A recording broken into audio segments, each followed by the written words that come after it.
اس کائنات کا سب سے پہلے گناہ کیا تھا اور سب سے پہلے گنہگار کون تھا؟ اس سوال کے جواب میں اکثر لوگ کہیں گے کہ وہ پہلا گناہ عزازیل یا شیطان مردود نے تب کیا تھا جب اس نے حضرت آدم علیہ السلام کو سجدہ کرنے سے انکار کر دیا تھا اور کہا تھا کہ میں اس سے بہتر ہوں، مجھے آگ سے پیدا کیا گیا ہے جبکہ اسے مٹی سے۔ یعنی کائنات کا پہلا گناہ غرور اور تکبر تھا جس نے عزازیل کو ابلیس بنا دیا تھا۔ لیکن تاریخ انسانی میں اس سرزمین پر پہلا گناہ جس شخص نے کیا تھا اس کے متعلق بہت کم لوگ واقف ہے۔ دراصل حضرت آدم علیہ السلام کے اس دنیا میں تشریف لانے کے بعد آپ علیہ السلام کے ایک بیٹے نے آپ کے دوسرے بیٹے کا قتل کر کے تاریخ انسانی کا سب سے پہلا گناہ کیا تھا۔ وہ قاتل کون تھا، یہ قتل کیوں ہوا تھا اور وہ معصوم مقتول کون تھا؟ اس ویڈیو میں ہم اس قصے کو مکمل بیان کریں گے۔ یہ اس وقت کی بات ہے جب روئے زمین پر انسانی زندگی کی ابتدا ہوئی تھی۔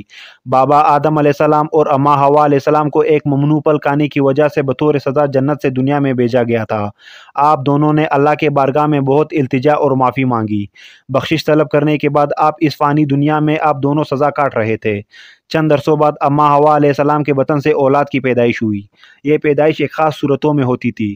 جب بھی حوا علیہ السلام حاملہ ہوتی تو جڑواں بچوں کی پیدائش ہوتی، جن میں ایک لڑکا اور ایک لڑکی پیدا ہوتے تھے۔ ایک ساتھ پیدا ہونے والے لڑکے اور لڑکی کا نکاح دوسری مرتبہ پیدا ہونے والے لڑکے اور لڑکی کے ساتھ کر دیا جاتا تھا، جبکہ ان جڑواں لڑکے اور لڑکی کا نکاح آپس میں حرام قرار پاتا جن کی پیدائش ایک ساتھ ہوتی تھی۔ حضرت آدم علیہ السلام کی اولاد میں دو بیٹے حابیل اور قابیل کی پیدائش ہوئی تھی۔ قابیل کے ساتھ پیدا ہونے والی لڑکی کا نام اقلیمہ تھا اور حابیل کے ساتھ پیدا ہونے والی لڑکی کا نام لیودا تھا۔ حضرت آدم علیہ السلام کے شریعت کے مطابق اقلیمہ قابیل کی بہن تھی اور لیودا حابیل کی بہن تھی، لہذا دستور کے مطابق قابیل کا نکاح حابیل کی بہن لیودا سے ہونا تھا اور حابیل کا نکاح اقلیمہ سے ہونا تھا۔ اقلیمہ جب جوان ہوئی تو اس کی حسن و جمال میں بہت اضافہ ہو گیا اور وہ لیودا سے زیادہ خوبصورت تھی، لہٰذا قابیل کے دل میں شیطان نے شر پیدا کر دیا اور اس نے یہ خواہش کی کہ وہ اقلیمہ سے ہی نکاح کرے گا۔ قابیل شریعت سے واقف تھا، اس کے باوجود وہ اپنی ضد اور ہٹ درمی پر قائم رہا۔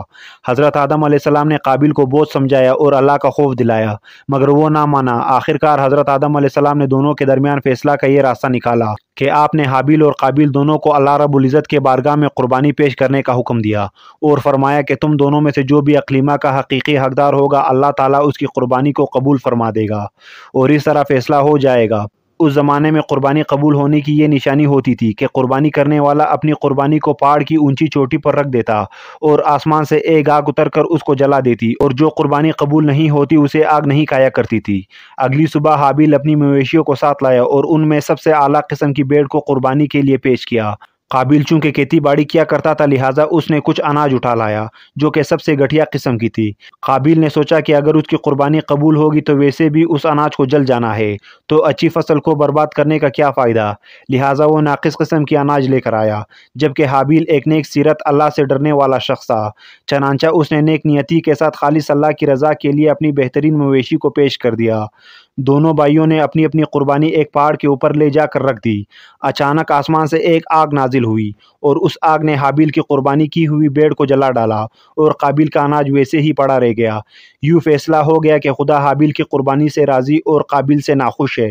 یہ دیکھ کر قابیل غصے میں آ گیا اور انتقام کی آگ میں جلنے لگا۔ اس نے سب کے سامنے یہ اعلان کر دیا کہ وہ حابیل کو جان سے مار دے گا۔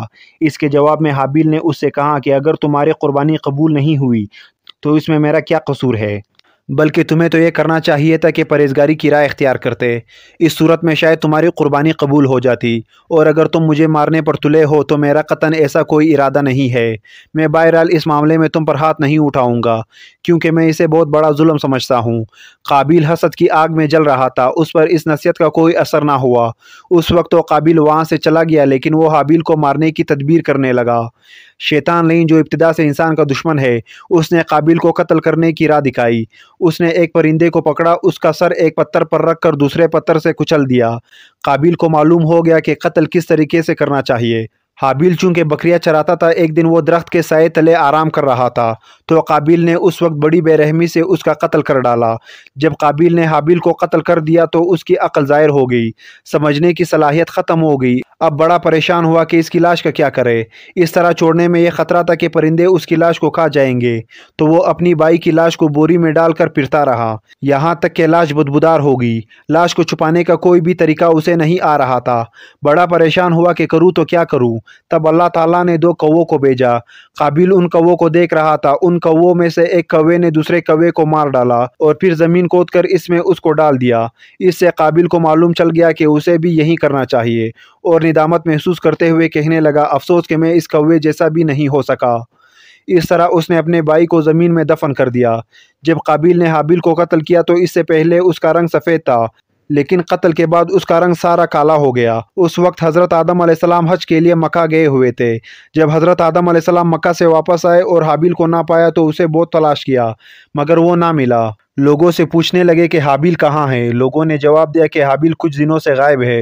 حضرت آدم علیہ السلام نے حابیل کے صدمے میں کھانا پینا اور سونا سب ترک کر دیا اور شب و روز حابیل کے غم میں رہنے لگے۔ روایتوں میں آتا ہے کہ جب حابیل قتل ہو گیا تو 7 دن تک زمین میں زلزلہ رہا۔ قابیل جو بہت خوبصورت تھا، بھائی کا خون بہاتے ہی اس کا چہرہ بالکل سیاہ اور بدصورت ہو گیا۔ آدم علیہ السلام نے قابیل کو اپنے دربار سے نکال دیا اور وہ یمن کے سرزمین عدن میں چلے گئے۔ وہاں ابلیس اس کے پاس آ کر کہنے لگا کہ حابیل کی قربانی کو آگ نے اس لیے کھا لیا تھا کہ وہ آگ کی پوجا کرتا تھا، لہٰذا تو بھی آگ کی پرستش کر۔ چنانچہ قابیل پہلا شخص تھا جس نے آگ کی پرستش کی، اور زمین پر یہ پہلا شخص جس نے اللہ کی نافرمانی کی اور زمین پر خون ناحق کیا۔ توریت کے باب پیدائش میں بھی قابیل اور حابیل کا مکمل واقعہ ملتا ہے، جنہیں کائن اینڈ ہیبل کے نام سے ذکر کیا گیا ہے۔ توریت مقدس کی باب پیدائش میں اس واقعے کا ذکر اس طرح آیا ہے: چند روز کے بعد یوں ہوا کہ کائن اپنے قید کے پل کا ہدیہ خداوند کے واسطے لایا، اور ہیبل بھی اپنی بھیڑ بکریوں کے ایک کچھ پلوٹے بچوں کا ہدیہ لایا، اور خداوند نے ہیبل کو اور اس کے ہدیے کو منظور کیا، پر کائن کو اور اس کے ہدیے کو منظور نہ کیا۔ اس لیے کائن نہایت ہی غضبناک ہوا اور اس کا منہ بگڑ گیا، اور کائن نے اپنے بھائی ہیبل کو کچھ کہا۔ اور جب وہ دونوں کھیت میں تھے تو یوں ہوا کہ کائن نے اپنے بھائی ہیبل پر حملہ کیا اور اسے قتل کر ڈالا۔ خداوند نے کہا، اب تو زمین کے طرف سے لعنتی ہوا۔ تب کائن نے خداوند سے کہا کہ میری سزا برداشت سے باہر ہے۔ دیکھ، آج تو نے مجھے روئے زمین سے نکال دیا ہے، اور میں تیرے حضور سے روپوش ہو جاؤں گا، اور زمین پر خانہ خراب اور آوارہ رہوں گا، اور ایسا ہوں گا جو کوئی مجھے پائے گا قتل کر ڈالے گا۔ سو کائن خداوند کے حضور سے نکل گیا اور عدن کے مشرق کی طرف نوت کے علاقے جا بسا۔ قابیل کا انجام یہ ہوا کہ اس کے ایک لڑکے نے جو کہ اندھا تھا اس کو پتھر مار کر قتل کر دیا، اور یہ بدبخت آگ کی پوجا کرتے ہوئے کفر و شرک کے حالت میں اپنے لڑکے کے ہاتھ مارا گیا۔ حدیث میں آتا ہے کہ نبی صلی اللہ علیہ وآلہ وسلم نے فرمایا کہ زمین میں قیامت تک جو بھی خون ناحق ہوگا اس کے عذاب کا ایک حصہ بوجھ اور گناہ قابیل پر بھی ہوتا ہے، کیونکہ اس نے سب سے پہلے قتل کا طریقہ ایجاد کیا تھا۔